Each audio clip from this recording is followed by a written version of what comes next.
Babarlo reporter Syed अमीर हुसैन शाह। बबरलो तालका खैरपुर मीरस जे मदरसे जामिया सानी फातिमा ज़हरा जे principal Syed मजहर अब्बास नकवी साहब सां उन जे मदरसे में दीनी ऐं इस्लामी तालीम के हवाले से अहम ॻाल्हि ॿोल थी।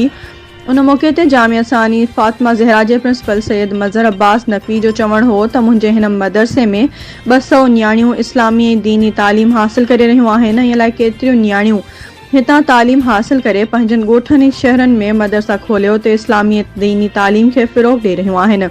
उन सां गॾोगॾु असां न सिर्फ़ सिंध पर पंजाब बलोचिस्तान जे लातदाद ॻोठनि ऐं शहरनि में मस्जिदूं ऐं मदरसा तामीर कराया आहिनि जिते इस्लामी ऐं दीनी तालीम सां न्याणियुनि ऐं ॿारनि खे आरास्ता कयो वञे थो।